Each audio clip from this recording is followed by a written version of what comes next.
Splat the Cat and the Snowy Day Surprise, based on the creation of Rob Scotton.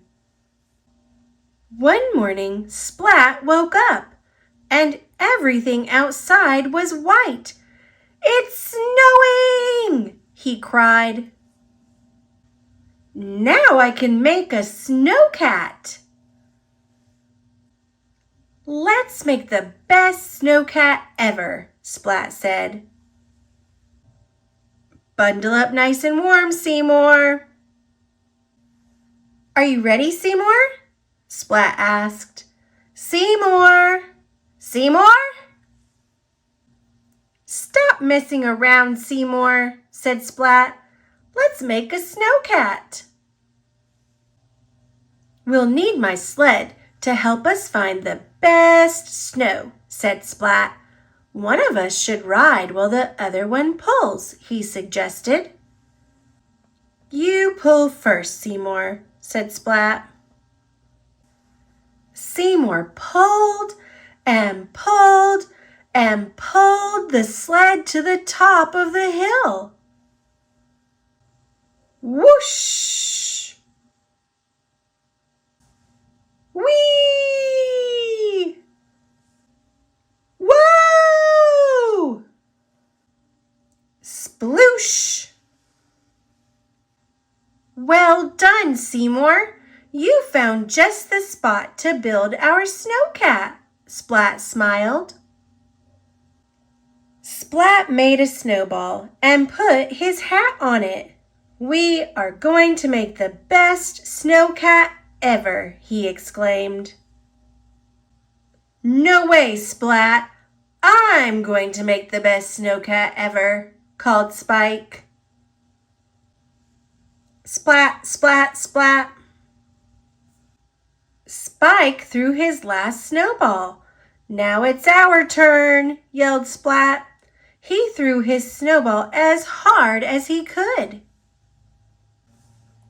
And missed. The snowball flew high over Spike's head and landed at the top of the hill. "Aw," said Splat. But then the snowball started to roll, and as it rolled, it got bigger. Rumble! And as it got bigger, it rolled faster. Ah! Rumble! "Uh-oh," said Splat. "Run!" Splat. "Ha! Look at that, Seymour," Splat laughed. "Spike did make the best snowcat ever after all."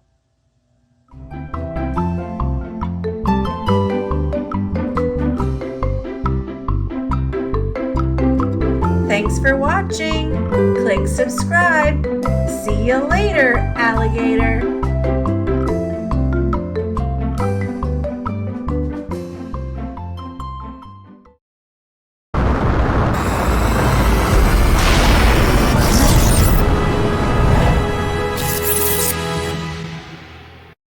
Splat the Cat for President, based on the creation of Rob Scotton.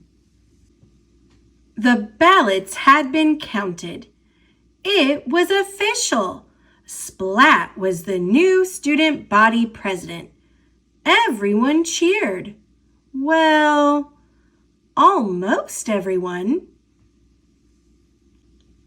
It was time for Splat to give his acceptance speech.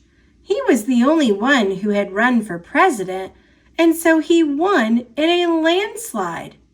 He cleared his throat and said,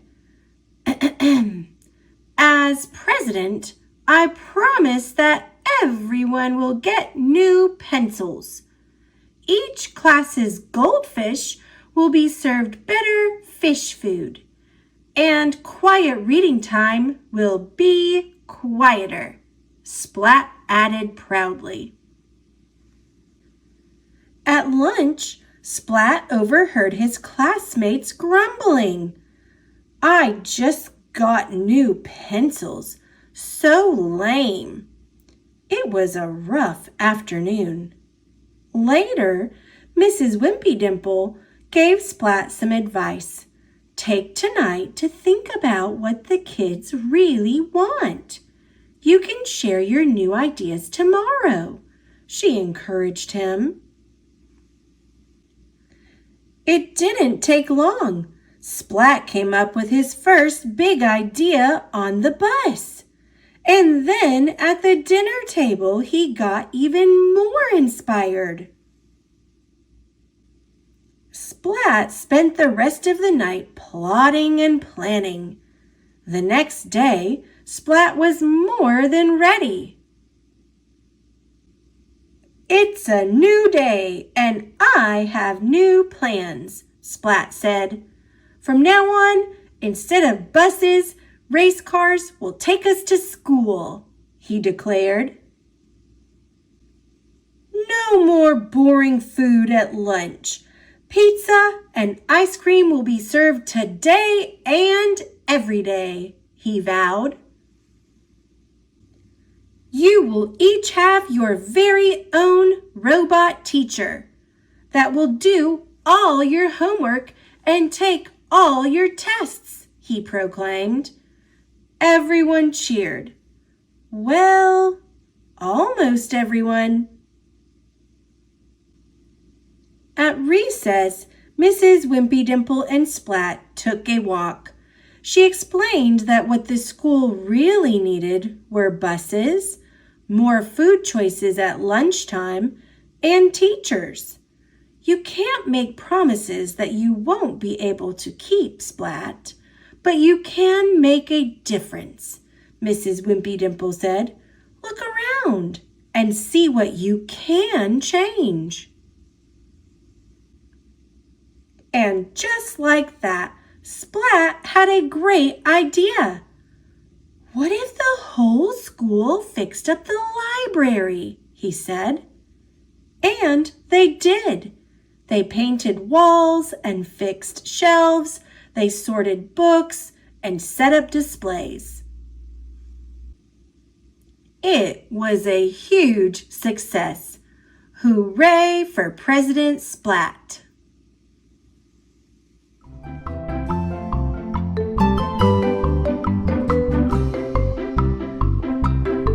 Thanks for watching. Click subscribe. See you later, alligator.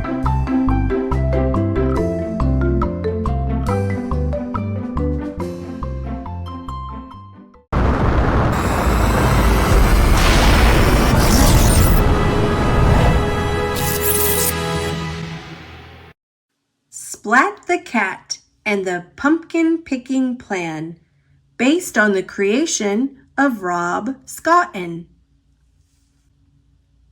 Autumn was one of Splat's favorite seasons.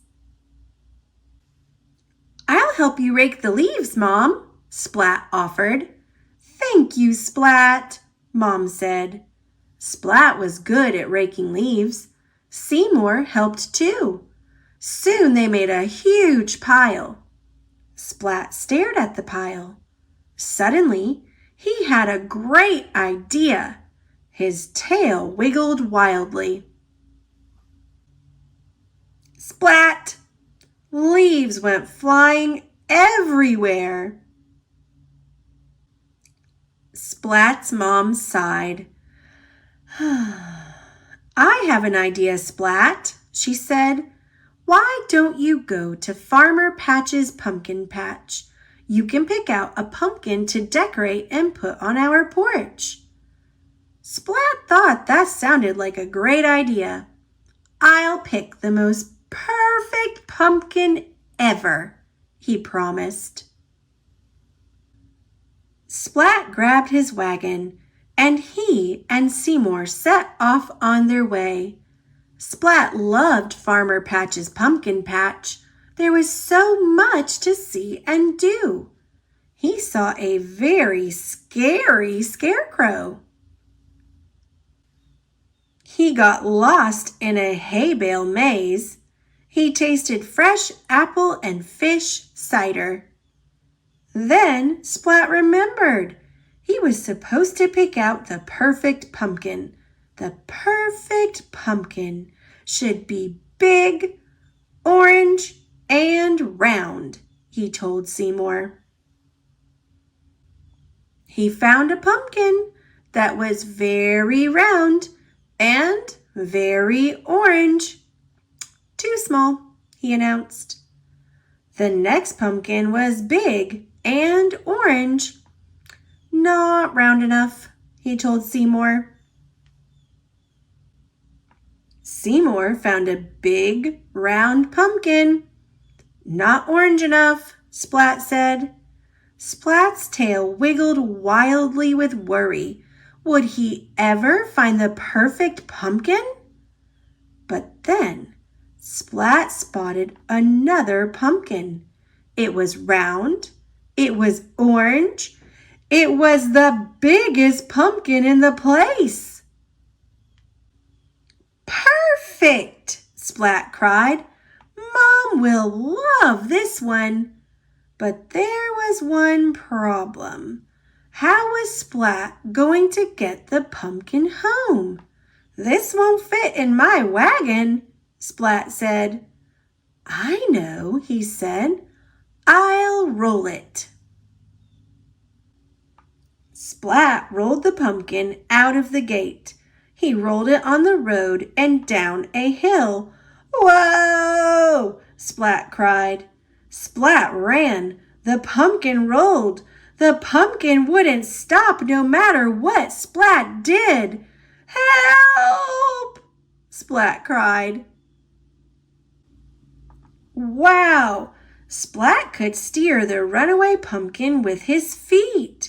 He steered over a bridge and in between cars and right through his front gate. Finally, the pumpkin stopped. Splat's mom smiled. Oh, Splat, it's perfect, she said. Well done. Splat smiled back. It was no trouble, he said. No trouble at all.